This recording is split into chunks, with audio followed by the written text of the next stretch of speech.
Alright, welcome to Shoot, Learn, Shoot. Again, we are going to talk about the 3 main rules for safe gun handling. Okay, talking mainly about handguns, but this applies to all firearms. Okay, rule number 1 is always keep the firearm pointed in a safe direction. Okay, so notice behind me there's a large hill. This is actually where I shoot. So anywhere there is safe direction. Also I'm pointing it kind of down at the ground. Part of my house is to the left of me. No one's in that part of the house, but always keep it pointed in a safe direction. Another part of that rule we don't always talk about is to realize that when you point it in a safe direction, you also want to know your target and what's beyond. Let's say I'm in my house and I'm dry firing. I'm practicing, my sight fundamentals, which we'll talk about in another video. How to properly align my sights, and I'm practicing all that, and I'm pointing it at a wall. Well, what if my kid's room is right behind that wall, on the other side of that wall? Is that a safe direction? Well, no, definitely not if my kids are in that room or someone's in that room. So you always want to know your target and what's beyond it, okay? So rule number 1, always point the firearm in a safe direction. Rule number 2, notice where my finger is. My finger is off this trigger.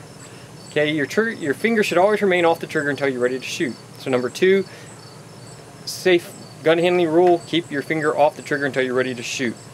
So you want, in another video I made, show you how to properly grip a pistol.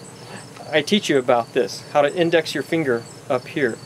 Just get used to that. That's the best way I can tell you to keep your finger off your trigger is just practice. Always when you grip the firearm, put your finger away from the trigger. Typically rest it up on the frame above the trigger.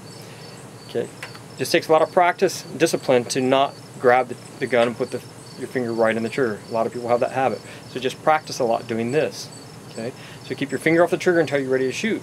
Now something I teach people is even when we're shooting, doing self-defense training, okay, we point the gun out, we draw from our holster, push the gun out, we keep the finger off the trigger until we're actually ready to shoot. So even when you're shooting quick, you keep your finger off the trigger, pull it out when you get to whenever you're ready to shoot. That's when the finger drops down, pulls the trigger, okay? You pull it once, pull it multiple times, however many times you're shooting, but then that finger comes back up off the trigger even before you bring it back. So when I teach people to shoot for the first time, always watch that finger, make sure it's off the trigger, tell them to extend out to aim, then when they're aiming, now they're ready to shoot, I tell them to fire. And only when I tell them to fire, that's when they put their finger on the trigger, pull the trigger a few times, but even before they bring it back, that finger should be off the trigger. So practice that. Always keep your finger off the trigger until you're ready to shoot. Rule number 3 is keep the gun unloaded until ready to use. Okay, I'm not planning on shooting right now, so I didn't touch my trigger, right? But I also have no need to keep my firearm loaded. So you can see the firearm is unloaded. And you should always safety check your firearms. Always know the condition that they're in, whether they're loaded or not. But whether it's unloaded or loaded, you still follow those first 2 rules. Right? Keep the gun pointed in a safe direction, finger off the trigger until you're ready to shoot. Alright, so those are 3 rules. If you like this video and these videos for new handgun owners, please like, subscribe, and I'll make more. Thank you.